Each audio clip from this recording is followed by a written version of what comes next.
নাই, মাফ করে দিলাম। যাকাত আদায় করিস নাই, মাফ করে দিলাম। আমি সব ছেড়ে দিলাম, কোনো কিছু আমি ধরলাম না, সব ছেড়ে দিলাম।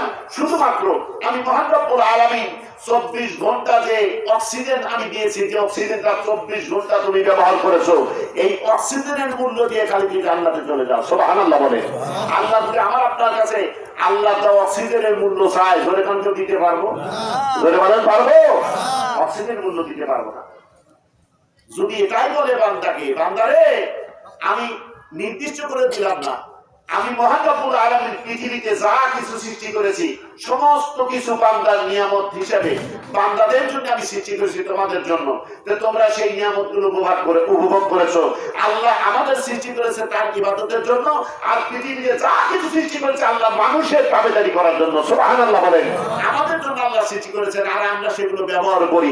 আল্লাহ যদি বলে বান্দা সব ছেড়ে দিলাম, আমি কোনো কিছু ধরলাম না, সব ছেড়ে দিলাম, তোমার জন্য আমি সব মাফ করে দিলাম, শুধুমাত্র আমি মহান রব্বুল আলামিন যে নিয়ামতগুলো দিয়েছি এই নিয়ামতের ভিতর থেকে তোমার চয়েস মতো, তোমার ইচ্ছা মতো যে কোনো একটা, ইচ্ছা মতো যদি আল্লাহ ছেড়ে দেয় যে কোনো একটা নিয়ামতের হিসাব দিয়ে তুমি জান্নাতে চলে যাও, কোনটার হিসাব দিবেন বলে? এই জমিনের ভাড়া দিতে আল্লাহ, সেই জমিন কার? জবানে বলতে হবে জমিন কার? আসমান কার? আপনার ভিতরে যে কথা বলতেছে এটা কার? খালি সবই আল্লাহ। এখন যা বলবো খালি বলবেন আল্লাহ, এখন যা বলবো তাই বলবেন খালি আল্লাহ। আসলে আমার বলতে কিছু আছে? আমার বলতে আমার প্রতি কোনো দাবি নাই। আল্লাহ যদি বলে এই যে জমি তুমি বসবাস করছো, সামান্য 5% জায়গা উন্নত জমিনে কিনে 5 তলা 10 তলা বিল্ডিং তৈরি করে একটা করে কক্ষ হাজার হাজার টাকা তুমি ভাড়া রেখে দিয়েছো, এবং একটা কক্ষের মূল্য যদি 1000 টাকা, 5000 টাকা, 3000 টাকা ভাড়া নিতে পারো, আমি আল্লাহ যদি বলে বান্দা সেই কয়দিন আমার জমিনে তুমি বসবাস করেছো ওই কয়দিনের জমিনের ভাড়া দিয়ে তুমি জান্নাতে যাও, জোরে কোন এই জমিনের ভাড়া কেউ দিতে পারবো? পারবো না। আল্লাহ বললেন জমিন তোমাদের জন্য ফ্রি করে দিলাম। সুবহানাল্লাহ বলে। কারণ তোমরা আমার মেহমান, তোমরা আমার আত্মীয়, তোমরা আমার কুটুমের মতো। সুবহানাল্লাহ বলে। আমি অক্সিজেন তোমাদের জন্য ফ্রি করে দিলাম, আমি তোমাদের কাছে কোনোদিন মূল্য চাই নাই। এ বান্দা, এই সামান্য একটু জায়গা আলোকিত করার কারণে কতগুলো বাল্ব ব্যবহার করেছো, এইটুকু জায়গা আলোকিত করার কারণে প্রত্যেক টাইমে যদি 20 টাকাও বা 30 টাকা যদি আপনার 20 টাকাই মনে করেন বিদ্যুৎ বিল হয়, তাহলে মাসে আপনাকে 600 টাকা বিদ্যুৎ বিল দিতে হবে এইটুকু জায়গা আলোকিত করার কারণে। আল্লাহ রাখতে মনে বান্দা সামান্য একটু আলো ব্যবহার করার কারণে প্রত্যেক মাসে যদি হাজার হাজার টাকা বিদ্যুৎ বিল দিতে পারো, আমি মহান রব্বুল আলামিন প্রতিদিন পূর্বাকাশে সূর্য উদিত করে শুধু আলোর ব্যবস্থাই করে নেই, যে আলোতে তোমরা বিভিন্ন ধরনের কাজকর্ম করে থাকো, যে আলো তোমরা বিভিন্ন কাজে ব্যবহার করে থাকো, আজকে আমার আদালতে কোনো কিছুর হিসাব দেওয়া লাগবে না। যে কয়দিন সূর্যের আলো ব্যবহার করেছো ওই কয়দিনের সূর্যের আলোর দাম দিয়ে তোমার মতো বান্দা বান্দি জান্নাতে চলে যাও। জোরে কান আল্লাহ সূর্যের আলোর বিল কেউ দিতে পারবো কিনা? তাহলে কোন নিয়ামতের সূর্য আদায় করবে যদি আল্লাহ আমাদের প্রতি দয়া না করে?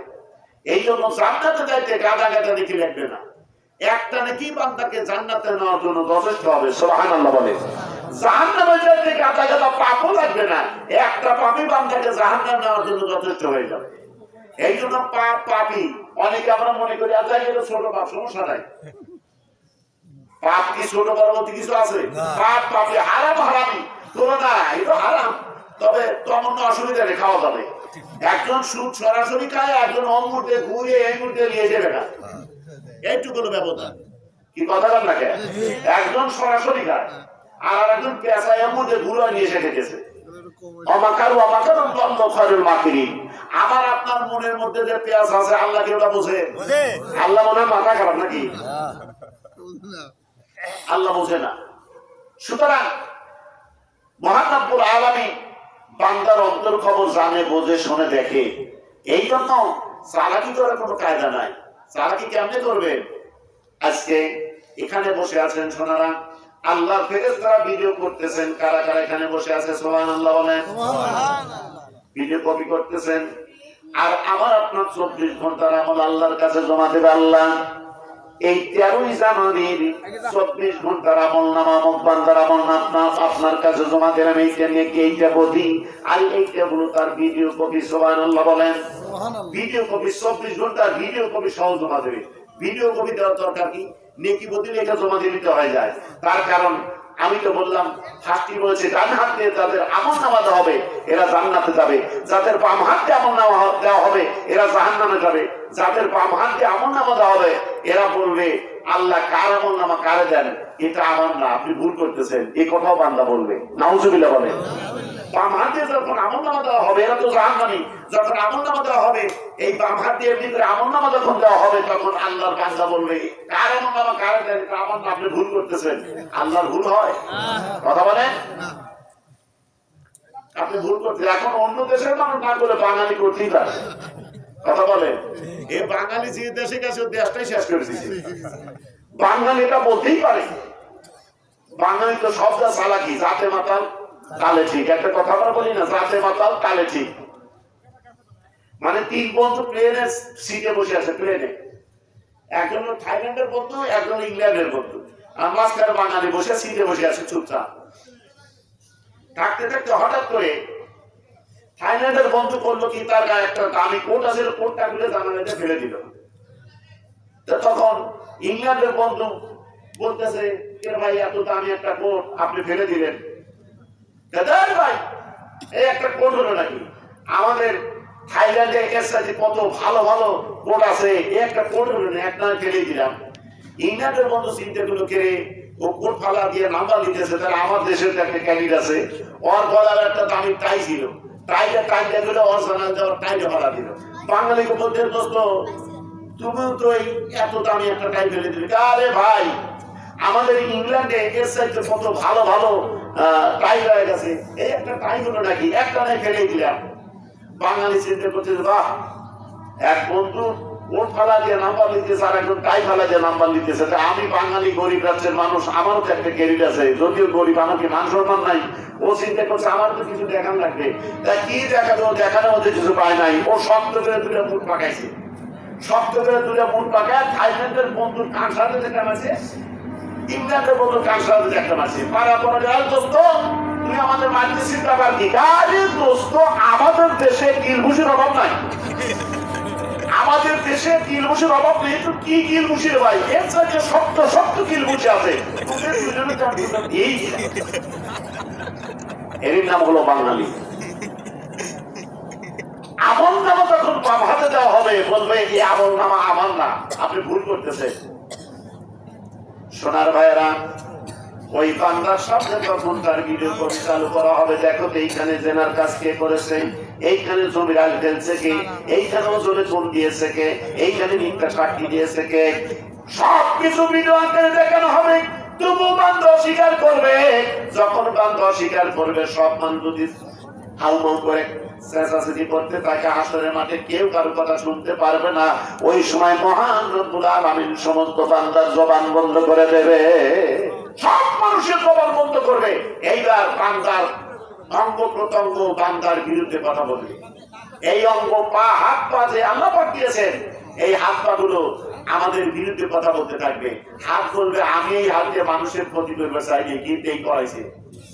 হাত বলবে, পা বলবে আমি যাত্রার প্যান্ডেলে যেতে চাই নাই, পাশে কোরআনের মাহফিল ছিল, আমার ইচ্ছা ছিল এই কোরআনের মাহফিলে যাই, কিন্তু বান্দা সেখানে না যাক, যাত্রার প্যান্ডেলে গিয়েছে, আমি যেতে চাই নাই। তখন ওই বান্দার বিরুদ্ধে হাত আর পা চোখ কান সবকিছু যখন বান্দার বিরুদ্ধে কথা বলবে আল্লাহ রাব্বুল আলামিনের দরবারে, ওই বান্দা তখন ওই হাতের দিকে তাকা বলবে হাতরে তোর একটা আঙ্গুল ভেঙে গিয়েছিল, এই আঙ্গুলটা চিকিৎসা করতে লক্ষ লক্ষ টাকা আমি ব্যয় করেছি, তোমার মতো হাতের একটা আঙ্গুল চিকিৎসা করতে লক্ষ লক্ষ টাকা ব্যয় করেছি, আর আজকে হাসরের ময়দানে তুমি হাত আমার বিরুদ্ধে আল্লাহর দরবারে বিচার দায়ের করে দিলা। আগে জানলে তোর চিকিৎসা করতাম না। সুতরাং অঙ্গ প্রত্যঙ্গ বান্দার বিরুদ্ধে কথা বলবে, পার হওয়ার কোনো কায়দা না। এই জন্য দুনিয়াতে ভালো কাজগুলো করতে হবে। আল্লাহ বলেছেন ইল্লাল্লাযিনা আমানু ওয়া আমিলুস সলিহাত, ইমান আনার পরে সলে কাজগুলো করো। ইমান যখন আনলাম, ইসলামের সব আইনগুলো আমাকে মানতে হবে, আমার মানা ফরজ হয়ে গেল, সবগুলো মানতে হবে। নামাজ পড়তে হবে, রোজা রাখতে হবে, সামর্থ্যকে হজ করতে হবে, সামর্থ্যকে যাকাত দিতে হবে, পাশাপাশি সলে কাজগুলো করো। সলে কাজ কি? ভালো ভালো কাজ, যেটা মানুষের উপকার হবে, মানুষের আখিরাতে নাজাতের পথ হবে। সলে কাজগুলো, যেমন আজকের এই মাহফিল, এখানে মসজিদের উন্নতি কল্পে মাহফিল, আপনারা দান খয়রাত করতেছেন। আমি আগেই বলেছি এই দান খয়রাত গুলো আপনারা এমনি করতে পারতেন, কিন্তু করতেছেন এখানে কেন? এই সলে কাজগুলো দেখা দেখি যাস, দেখা দেখি বাস। এখানে শুধু এই ডাহারি পাড়ার লোকই না, বিভিন্ন জায়গা থেকে মানুষ এসে দান করছে, করে কি করে নাই? এরপরে আপনারা রাস্তায়, দোকানে, হাটে, বিভিন্ন জায়গায় আপনারা মানুষের কাছে চেয়েছেন, কেউ আপনাদের ফিরিয়ে দেয় নাই, কারণ সলে কাজগুলো করা লাগবে। সুতরাং ওখান থেকে টাকা দিয়েছে 10, 20, 50, 100, 200, 500, যেই ব্যাপারে আপনাকে দান করেছে, এই সলে কাজগুলো, এটা একটা সলে কাজ। আবার যারাই কোরআনে মাহফিলে বসে আছেন, কিছুই করেন নাই, শুধু মাহফিলে বসে আছেন, এটাও একটা সলে কাজ। সুবহানাল্লাহ বলেন। কারণ 3 শ্রেণীর মানুষ হলো জান্নাতি। কয় শ্রেণীর? 3 শ্রেণীর মানুষ জান্নাতি, রাসূল বলেছেন। আর বাদ্যপাঠটা করতে গেলে 3টা যন্ত্রের প্রয়োজন, নিম্নে 3টা যন্ত্র লাগে, একটা ডুগিটার, একটা হারমোনি, একটা কঙ্কর। এই কঙ্করে যখন বাড়ি মারে, এই যন্ত্রপাতি বলে 3 শ্রেণীর মানুষ জাহান্নামী। যন্ত্রপাতি বলে 3 শ্রেণীর মানুষ জাহান্নামী। যখন কঙ্করে বাড়ি মারে, দোজখী 3জন, দোজখী 3জন। ডুগিটাও বলে কোন 3জন। হারমোনি বলে যে বলায়, যে বলে, যে শোনে। জোরে কোন কয়জন? জবান করে বলেন কয়জন? 3 জনে কথা বলতেছেন। যে বলায়, যে বলে, যে শোনে। তার মানে ওই অনুষ্ঠানের মধ্যে যতগুলো মানুষ আছে, সব মানুষগুলো জাহান্নামী। একদল গান বাজনা আয়োজন করেছে, আর একদল গান বাজনা করতেছে, আর একদল বসে বসে শুনতেছে। এই 3 শ্রেণীর মানুষই হলো জাহান্নামী মানুষ, জাহান্নামী মানুষ। আল্লাহর নবীর জবান দেওয়ানের 3 শ্রেণীর মানুষ হলো জান্নাতি মানুষ, যারা কোরআনের মাহফিলে আয়োজন করে, যারা কোরআন হাদিসের আলোচনা করে, আর যারা বসে বসে শোনে। এই 3 শ্রেণীর মানুষ হলো জান্নাতি মানুষ। জোরে জোরে কোন সুবহানাল্লাহ। এখানে যদি আমরা বক্তারে এসেছি, কিন্তু আয়োজনই নাই, জোরে কোন মাহফিল হতো? আয়োজনই করে নাই। বক্তা আসছে কিন্তু আয়োজন নাই, মাহফিল হতো না। আয়োজন আছে, বক্তা আছে, শ্রোতা নাই, জোরে কোন মাহফিল হবে? আয়োজন করেছে, শ্রোতা আছে, বক্তাই নাই, জোরে কোন মাহফিল হবে নাকি? তার মানে 3 জনের দরকার। একজন আয়োজন করবে, আর একজন আলোচনা করবে, আর একজনরা বসে বসে শুনবে। এই 3 শ্রেণীর মানুষ হলো জান্নাতি মানুষ। অতএব আমরা যারা এখানে বসে আছি, সব মানুষগুলো জান্নাতি মানুষ। জোরে জোরে কোন সুবহানাল্লাহ। ভাইরা আমার, এই কোরআনের মাহফিলে কিয়ামতের ময়দানে আল্লাহর আদালতে একটি করে সাক্ষী দেবে। আল্লাহ পাক গর্ব করে এই শীতের দিনে যখন এখানে বসে আছেন, ফেরেশতাদের ডাকতে বলে, রে ফেরেশতা, আজকে লাহাই পাড়া ওই অমুক বান্দার উঠানে মানুষগুলো এমনি করে বসে আছে। কারণ কি? বান্দা যখন ফেরেশতাকে বলবে, ফেরেশতা বলে, আল্লাহ আপনার বান্দারা কোরআনের মাহফিলের মধ্যে বসে আছে। বলে কেন? বলে আল্লাহ আপনাকে ভয় পায়, আপনার জাহান্নামকে ভয় পায়। আল্লাহ ডাকতে বলে, ফেরেশতারা আমার বান্দাকে আমাকে দেখেছে? বলে দেখে নাই। আমার জাহান্নাম দেখেছে? বলে জান্নামও দেখে নাই। তাহলে কি আমার জান্নাত দেখেছে? বলে তাও দেখে নাই। তাহলে কেন তার ওখানে বসে আছে? আল্লাহ ফেরেশতা বলে, আল্লাহ আপনার জান্নাত পাবার আশায়। আল্লাহ ডাকতে বলে, ফেরেশতা আমাকে দেখেন, আমাকে ভয় পায়। আমার জাহান্নামকে দেখে নাই, জান্নাতকে ভয় পায়। আমার জান্নাত দেখে নাই, জান্নাতের নাজ নিয়ামত দেখে নাই। বান্দারা দুনিয়ার সব উপেক্ষা করে সারাদিন মাঠে ঘাটে হাটে কাজকর্ম করে দুর্বল হয়েছে। বিশ্রামের দরকার, আরামের দরকার। আরামের ঘুম হারাম করে কোরআনের মাহফিলের মধ্যে বসে যখন কোরআন হাদিসের কথা শ্রবণ করে, আমি মহান রব্বুল আলামিন আমার এই কোরআন পাগল প্রিয়া বান্দা বান্দিকে কেমনে জাহান্নামে দেই সাক্ষী থাক। এ বান্দা শুধু তাই নয়, শুধু কোরআনের কথাই শ্রবণ করে না, আমার দিন কায়েম করার জন্য মাথার ঘাম পায়ে ফেলা পয়সাগুলো দান করে আমার সঙ্গে বন্ধুত্বের পরিচয় দিল। আমার ওই বন্ধুদের কেমনে জাহান্নাম দেব সাক্ষী থাক। বান্দা বান্দির জীবনের সব গুনাহগুলো মাফ করে আমি তাদের জান্নাত দিয়ে দিলাম। জোরে জোরে বলুন সুবহানাল্লাহ। এমনি করে আল্লাহ পাক ওসিলা ধরে ধরে মাফ করবেন। সুবহানাল্লাহ বলেন। তাছাড়া ভাই, আমরা যত বড় আলিমই হই, যত বড় নেককার হন, আর যত বড় আমলধারী হন, আর পীর সাহেব বলেন, আর হাজী বলেন, হিসাব দিয়ে আমরা কেউ জান্নাতে যেতে পারবো না। পৃথিবীর সব মানুষের যতগুলো নেকি হবে, নবীর সাহাবা আবু বকর রাদিয়াল্লাহু তাআলা আমল নামায় একাই তত নেকি হবে, তবু একটা নেকির জন্য জাহান্নামী হয়ে যাবে। নাউজুবিল্লাহ বলে। একটা নেকির জন্য আলোচনা করার সুযোগ নাই। সোনারা, অনেক রাত্রি হয়ে গেছে, কথা বেশি বলবো না। অথচ আবু বকর রাদিয়াল্লাহু তাআলা একটা নেকির জন্য জাহান্নামী হয়ে যায়। নবীর দরবারে হাজির হয়ে কান্দে আর আল্লাহর নবীকে ডাকতে বলে, ইয়া রাসূলুল্লাহ, ইয়া হাবিবাল্লাহ, একটা নেকির জন্য আমি জাহান্নামী হয়ে যাই, আপনি আমাকে একটা নেকি দান করেন। নবীজি বলেন, ধনীকে যাকাত দেওয়া জায়েজ নাই। যাকাতকে যাকাত দেওয়া বলে, যাকাতের একটা খাত আছে, যেখানে সেখানে যাকাত দেওয়া যায় না। নবীজি বলতে ধনীকে যাকাত দেওয়া জায়েজ নাই। কেন কথা বললেন? কারণ নেকির দিক দিয়ে এক নম্বরে ধনীকে রাহমাতাল লিল আলামিন, নবীজি হলো এক নম্বরে ধনী, দ্বিতীয় ধনীকে আবু বকর রাদিয়াল্লাহু তাআলা। তো আমি হলাম এক নম্বরে ধনী, আর তুমি হলে দুই নম্বরে দুই, তোমাকে তো যাকাত দেওয়া যায় না। কারণ তোমার যদি আমি দেই, তাহলে তুমি এক নম্বর, আমি দুই নম্বর, নাকি? দেওয়া যাবে না। অনেক লম্বা কাহিনী শোনারা। যখন একটা নেকির জন্য জাহান্নামে হয়ে যায়, নবী আমার চোখের পানি ছেড়ে কাঁদে, আল্লাহর দরবারে বলে, আল্লাহ, যার কারণে তুমি মানুষ সৃষ্টি করেছো, আর তুমি নিজেই কোরআনে বলে দিয়েছো, কুল ইন কুনতুম তুহিব্বুনাল্লাহ ফাত্তাবিউনি ইউহিব্বুকুমুল্লাহ ওয়া ইয়াগফির লাকুম যুনুবাকুম আল্লাহু গফুরুর রহিম। আল্লাহু আকবার বলেন। আল্লাহ পাক বলেন, কুল হে রাসূল, আপনি বলে দিন, ইন যদি কুনতুম, তোমরা তুহিব্বুন, ভালোবাসতে চাও, আল্লাহ মানে আল্লাহকে, যদি তোমরা আল্লাহকে ভালোবাসতে চাও, আল্লাহর সঙ্গে যদি মহব্বত করতে চাও, আল্লাহর সঙ্গে যদি তোমরা প্রেম করতে চাও, তাহলে আপনি বলুন, ফাত্তাবিউনি, আমি রাসূল আমার ইত্তেবা করো, আমার সঙ্গে প্রেম করো, আমার সঙ্গে মহব্বত করো, ইউহিব্বুকুমুল্লাহ, তাহলে আল্লাহ তোমাদের ভালোবাসবেন। শুধু ভালোই বাসবে না, ওয়া ইয়াগফির লাকুম, ক্ষমা করে দেবে, যুনুবাকুম, তোমাদের সমস্ত পাপ সমূহকে, আল্লাহু গফুরুর রহিম, কারণ আল্লাহ দয়ালু আর ক্ষমাশীল। আল্লাহ নিজেই বলেছেন, বন্ধুরে, যদি তোমার উম্মতরা আমাকে ভালোবাসতে চায়, আমার সঙ্গে যদি প্রেম করতে চায়, তাহলে তোমার উম্মতকে বলে দাও, ফাত্তাবিউনি, আমি রাসূল আমার ইত্তেবা যেন করা হয়। আপনি বলেন, আপনার ইত্তেবা যেন করে। ইত্তেবা শব্দের অর্থ নবীর চালচলন, নবীর কথাবার্তা, নবীর কাজকর্ম, নবীর লিবাস, নবীর রাষ্ট্র পরিচালনা, নবীর সমাজ পরিচালনা, এক কথায় নবীর জীবনাদর্শে চলাফেরা করার কথা বলেছেন। এর নাম হলো ফাত্তাবিউনি। আপনি বলেন, ফাত্তাবিউনি, আমি নবী আমাকে যদি ভালোবাসতে পারো, আমার ইত্তেবা যদি করতে পারো, আল্লাহ তার জীবনের সব গুনাহগুলো মাফ করে দেবে। সুবহানাল্লাহ বলেন। আল্লাহ নবী কাঁদলেন, আল্লাহ, আমার আবু বকর তোমার দিনের জন্য সব দান করে দিয়েছে, আমি যেদিন মক্কা ছেড়ে মদিনায় চলে যাচ্ছিলাম, ওই দিন আমার আবু বকর একবার ডাইনে দৌড়ায় যায়, একবার বামে দৌড়ায় যায়, একবার সামনে যায়, একবার পিছে যায়। নবীজি ডাকতে বলে, আবু বকর, তুমি এরকম করতেছো কারণ কি?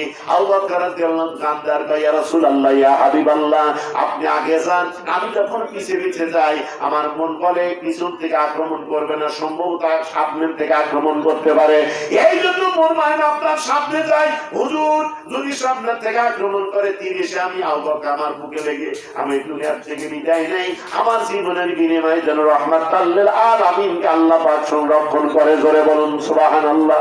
আবার সামনে যখন যাই, তখন মনে হয় না না না, সামনের থেকে আক্রমণ করবে না, ডাইনের থেকে আক্রমণ করবে। আবার ডাইনে যাই, ডাইনের থেকে যাইতে যাইতে মনে হয় না, বাম থেকে আক্রমণ করবে। আবার দৌড়ায় বামে যাই, আবার বামে যাইতে যাইতে মনে হয় না, বামে নয়, পিছন থেকে আক্রমণ করবে। এই জন্য আবার আমি পিছনে আসি। জোরে কোন সুবহানাল্লাহ। এমনি করে বিশ্বনবী জনাবে মুহাম্মদ রাসূলুল্লাহ সাল্লাল্লাহু আলাইহি সাল্লামকে ভালোবেসেছেন। আমার সোনার ভাইয়েরা, একদিন নয়, দুই দিন নয়, 6 মাস পর্যন্ত নবীজি মুহাব্বত আবু বকর রাদিয়াল্লাহু তাআলা বিছানায় পিঠ দেয় নাই। জোরে বলুন সুবহানাল্লাহ। 6 মাস পর্যন্ত বিছানায় পিঠ দেয় না। আল্লাহর নবী হাত তুলে, আল্লাহ, আমার আবু বকর আমাকে ভালোবাসে, 6 মাস বিছানায় পিঠ দেয় নাই, দরজার সঙ্গে পিঠ টাকার রাত্রি যাপন করেছে আমার মহব্বতে। আমার আবু বকর আমাকে এতই ভালোবাসে যে হাসতে হাসতে জীবন দিতে প্রস্তুত। আমার আবু বকর আমাকে ভালোবাসে, তোমার দিন প্রতিষ্ঠার জন্য সব দান করে তোমার তোমার সঙ্গে বন্ধুত্বের পরিচয় দিয়েছে। আল্লাহ তুমি তোমাদের দিয়েছো, আমিরও আমার ইফতিরা যদি করে তাহলে তুমি তার জীবনে সব গুনাহ মাফ করে দেবে। আল্লাহ এরও ছিল আমার আবু বকরের জীবনে গুনাহ মাফ করে দেন। সুবহানাল্লাহ বলেন। আল্লাহ পাক আবু বকরের জীবনে গুনাহ খাতা মাফ করে দেবে। কারো ছিলায়? নবীজিরও ছিলায়। সুবহানাল্লাহ বলেন। এই জন্য ওসিলা আমরা মানি না, অনেকে আছে তো ওসিলা মানে না। নবী ওসিলা তো দোয়া করে লাভ নাই। ওসিলা দরকার আছে না নাই? বলেন তো, রোগ দেওয়ার মালিক কে? রোগ সারানোর মালিক কে? রোগ দেওয়ার মালিক আল্লাহ, সারানোর মালিক আল্লাহ। ঔষধ খান কেন? এখন ওসিলা মানো, এ জায়গায় ওসিলা মানো। এই যে ওসিলা, আল্লাহ বলে তুমি ঔষধ খাও, ওই ঔষধের ওসিলা আমি আল্লাহ তোমাকে রোগ মুক্ত করবো। সুবহানাল্লাহ বলে। এই জন্য এই যে মসজিদ গুলো, দিনী প্রতিষ্ঠান গুলো, এগুলো আমাদের ঈমান পরীক্ষার বস্তু। সুবহানাল্লাহ বলে। এই লাহারিপাড়া না, যেখানে মসজিদ আছে, আল্লাহ যদি বলে কোন হায়াতুল বলার টাইম লাগবে না, মসজিদ গড়িতে হবে, আল্লাহর বান্দারা শুধু আল্লাহর ইবাদত করে যাবে। কিন্তু বাদান আল্লাহ করবে না, কারণ এই মসজিদ গুলো হলো আমাদের ঈমান পরীক্ষার বস্তু।